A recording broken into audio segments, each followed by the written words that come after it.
اور اگر کسی کو چینی کا شوق ہے ہی بہت زیادہ تو چینی کا نقصان کم کرنے کے لیے ایک آپ کو ٹوٹکا بتا رہا ہوں. وہ نقصان کم ایسے ہوگا کہ کچی چینی زیادہ نقصان دیتی ہے, پکی ہوئی چینی کم نقصان دیتی ہے. میں نے گھر میں حکم دیا ہوا ہے, حکم کیا, گزارش کی ہوئی ہے گھر والوں سے, حکم کہاں بھائی, ریکارڈ ہو رہا ہے بیان, گزارش کی ہوئی ہے کہ چینی کو پانی میں ڈال کے ابال لو اور اس کا شیرہ بنا لیں.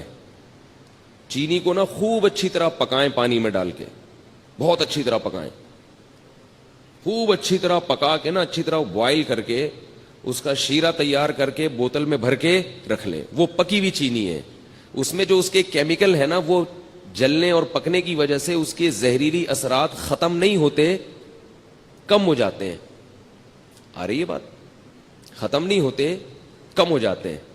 تو اب اگر وہ شربت میں ڈال کے پیئیں گے تو نقصان تو پھر بھی ہوگا مگر کم ہوگا. شربت میں یا کھیر میں یا حلوے میں جو بھی آپ لوگ کھاتے ہیں, ہم نہیں کھاتے حلوہ بھائی, ٹھیک ہے نا, تو وہ نقصان کم ہو جائے گا. اسی طرح نمک جو ہے نا, نمک وہ بھی کچا زیادہ نقصان دیتا ہے, پکا ہوا بولنے کم نقصان. یہ جو کچا نمک ہے نا اس سے بلڈ پریشر کا مسئلہ کھڑا ہوتا ہے. کچا نمک کھانے میں اوپر سے نمک ڈال دیا. اسی طرح جو آٹے میں نمک ڈلتا ہے, ہوتا تو آٹے میں نمک کے برابر ہے وہ, مگر چونکہ وہ کچا رہ جاتا ہے, روٹی جب پکتی ہے نا تو اندر نمک نہیں پکتا اس میں صحیح طرح.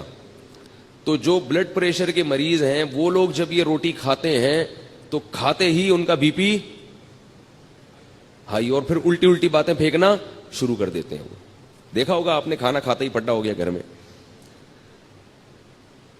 تو اس کا حل یہ ہے, یہ میں ہوائی باتیں نہیں کر رہا, بڑے بڑے ڈاکٹروں کی بات کر رہا ہوں, اور جن لوگوں نے اس پہ کنٹرول کیا ان کے گھر سے بلڈ پریشر کی بیماری ختم ہو گئی. تو اس کا بھی طریقہ یہ ہے کہ یا تو روٹی میں نمک ڈالیں ہی نہیں, آٹے میں نمک ہی نہ ڈالیں, جو ڈالنا ہے سالن میں ڈال دیں, کیونکہ سالن والا نمک پک جاتا ہے. سمجھ رہے ہیں نا, جب سالن میں نمک ڈالا جاتا ہے تو وہ کیا ہو جاتا ہے, پک جاتا ہے. تو پکنے سے اس کے اثرات کم ہو جاتے ہیں. تو یا تو روٹی میں نمک ڈالیں ہی نہیں, اور اگر نمک ڈالنا ہے تو وہی طریقہ کہ جیسے چینی کا آپ نے شیرہ تیار کر لیا تو نمک کو بھی پانی میں ڈال کے اچھی طرح بوائل کر لیں, خوب اچھی طرح پکائیں اس کو, اور پھر وہ شیرہ یعنی نمک کا جو لیکوڈ ہے وہ آپ بوتل میں محفوظ کر لیں. کیا ہو گیا بھائی, بہت آپ کے فائدے کی بات کر رہا ہوں, آپ کے فائدے کی بات کر رہا ہوں. اور یہ ان کا چیزوں کا ہمارے دین اور مذہب سے بھی تعلق ہے. ہمارے نبی نے صحت کی حفاظت کا ہمیں حکم دیا ہے. خاص طور پہ بلڈ پریشر سے صحت خراب نہیں ہوتی, ایمان بھی خراب ہو جاتا ہے, گھر بھی خراب ہو جاتا ہے. جو بیوی کے مریض ہیں نا, طلاقیں بھی اکثر وہی دیتے ہیں, اور بچوں کو بھی اٹھا اٹھا کے کوٹتے رہیں گے, پھینکتے رہیں گے. جب اب بلڈ پریشر کے مریض ابا گھر آئیں گے تو بچے کانپنا شروع کر دیں گے. تو اس لیے نمک کا یہ طریقہ, تو چینی اور نمک آپ نے کیا کرنا ہے, پکا کے رکھیں گھر میں. اور اس کا بڑا فائدہ بھی ہے, جب چینی کا شیرہ تیار ہوتا ہے تو کسی بھی شربت میں اس کو گھولنا آسان بھی ہوتا ہے. شیرہ ہے وہ یوں کر کے لاؤ, لیکن اس کے لیے تھوڑی سی خواتین کو محنت کرنی پڑے گی, ٹھیک ہے نا, بہت محنت والا کام ہے یہ. اس میں خواتین کو دیگچی اٹھانی پڑے گی سب سے پہلے, ٹھیک ہے نا, پھر وہ پانی ڈالنا پڑے گا اس میں, پھر اس میں چینی الٹنی پڑے گی, پھر چولہا جلانا, یا تو اس کے ذریعے جلائیں گی یا ماچس کے ذریعے, پھر ابالنا. تو کافی ٹینشن والا کام ہے, لیکن ایک دفعہ کی ٹینشن ہے, آپ کو یہ ٹینشن باقی ٹینشنوں سے بچا لے گی. اور بہتر تو یہ کہ چینی چھوڑ دیں, شہد کھائیں بھائی, کیا خیال ہے؟ شہد کا شربت اگر آپ افطاری میں پی لیں تو فائدہ ہی فائدہ. نہ صرف یہ کہ گردوں کو نقصان نہیں دے گا بلکہ فائدہ پہنچائے گا. تو آج کل کوئی اتنا مسئلہ نہیں ہے, شہد کوئی اتنی مہنگی چیز نہیں ہے, خالص ہونا چاہیے شہد. شہد کا جو ہے نا وہ پانی میں 2-4 چمچے گھول دیے, اس میں تھوڑا سا لیمن بھی ڈال دیا, اور لیمو ہونا چاہیے, کچھ اور نہ ہو. لیمو کے نام پہ آج کل مذاق بھی مل رہا ہے مارکیٹ میں. لیمن ہوتا ہے ایک جمیری ہوتی ہے, بالکل لیمو کی شکل کی ہوتی ہے, وہ نقصان دہ ہوتی ہے. تو آپ نے اس کو بولنا بھائی مجھے لیمبو چاہیے, لیمبو. تو لیمن کا آپ نے تھوڑا سا اس میں ڈال دیا, اور شہد بھی ڈال دیا اور شربت, یہ سارے کام اپنے خرچے پہ کرنے, یہ پہلے بتا دوں آپ کو میں, ٹھیک ہے نا. ایسا نہ ہو مجھے فون کر کے آپ کہیں کہ آپ نے اتنے اچھے اچھے مشورے دیے ہیں, تو اب لیمو کا بھی, کیونکہ لیمو بھی ٹھیک ٹھاک مہنگا ہوا ہے, شہد تو ہے ہی مہنگی چیز, تو یہ آپ اگر پی لیں گے تو اس سے دو فائدے ہوں گے. ایک تو سارا دن کی جو تھکاوٹ ہے آپ کی سیکنڈوں کے اندر دور ہو جائے گی. سمجھ رہے ہو فائدے گنے؟ پہلی بات کیا, سارا دن کی تھکاوٹ آپ کی دور ہو جائے گی. دوسرا فائدہ کیا ہوگا, لذت اور مزہ. شہد اور لیمن کا شربت ملا کے پیئے, مزہ نہ آئے پیسے واپس, بڑا مزہ آئے گا پینے میں. تیسرا فائدہ, آپ کے جسم کا کولیسٹرول بولے نا پگھلے گا, ہینڈسم اسمارٹ ہو جائیں گے, باریک ہونا شروع ہو جائیں گے. نتھر, یہ جو جتنے بھی آپ کے جسم میں فاضل اور فضول چیزیں جو صبح سحری میں کھا کے پیدا ہوئی تھیں, وہ کیا ہو جائیں گی, ختم ہو جائیں گی. نتھرنا شروع ہو جائے گا جسم, توند کم ہونا شروع ہو جائے گی آپ کی. سمجھ رہے ہو نہیں سمجھ رہے بھائی؟ اور چوتھا فائدہ کیا ہوگا کہ شہد میں اللہ نے روحانی برکتیں بھی رکھی ہیں.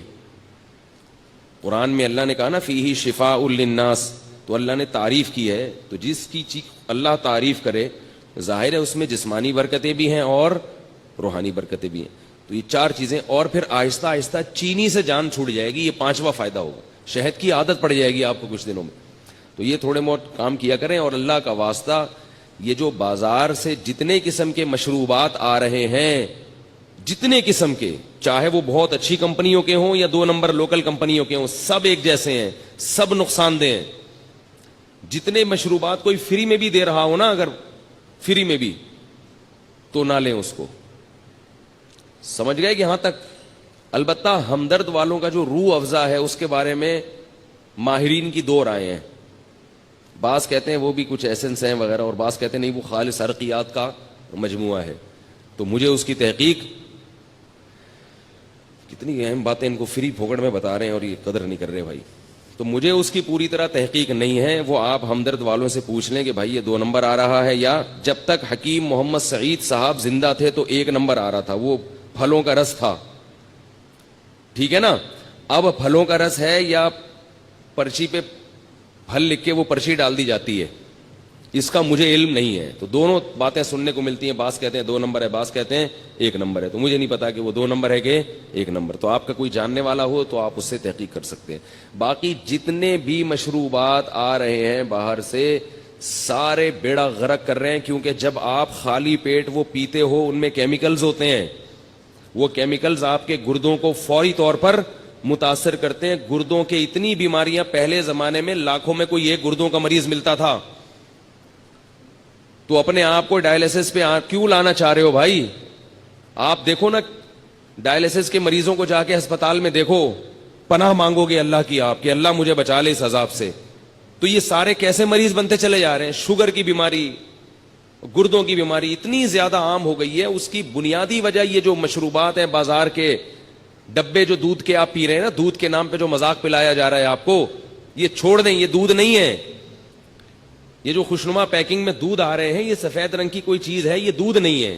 اس کا کسی لیبارٹری میں ٹیسٹ کروا لیں, یہ دودھ نہیں ہے. دودھ وہ ہوتی ہے جو بھینس دیتی ہے, اور یہ کمپنیاں دیتی ہیں. تو کمپنی دودھ دے سکتی ہے کبھی؟ قرآن میں آتا ہے کہ چوپائے کو تم چارہ کھلاتے اس سے دودھ نکلتا ہے. کہیں بھی نہیں ہے کہ تم کمپنی کو پیسے دیتے اس سے دودھ نکلتا ہے. قرآن میں تو کہیں بھی نہیں ہے. دودھ کہاں سے آتا ہے؟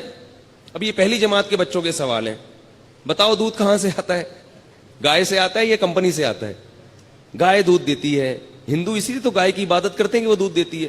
ہندو کو کبھی دیکھا کہ نیسلے کمپنی کی عبادت کرتے ہوں, یا ملک پیک کی عبادت کرتے ہوں, یا ملک ٹیئر کی عبادت کرتے ہوں؟ اتنی سینس تو ہندوؤں میں بھی ہے کہ عبادت کس کی کرنی ہے, یعنی ان کے لحاظ سے جو سینس ہے, کس کی عبادت کرنی ہے؟ گائے کی. اور ہم کیا کر رہے ہیں؟ ہندوؤں کو مجبور کر رہے ہیں کہ وہ کس کی عبادت شروع کر دیں؟ کمپنیوں کی عبادت شروع کر دیں. تو دودھ گائے دیتی ہے, گائے سے دودھ نکالو, یا جس نے نکالا ہوا ہے اس سے جا کے خریدو. اس میں جراثیم اگر ہیں تو کوئی مسئلہ نہیں ہے, وہ جراثیم والا اس بغیر جراثیم سے بہتر ہے. جراثیم بھی اس میں اسی لیے آ رہے ہیں کہ وہ دودھ ہے.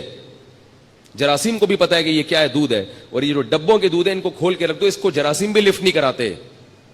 تو جس چیز کو جراثیم بھی لفٹ نہ کرا رہے ہوں اس کو آپ کیوں پی رہے ہو بھائی؟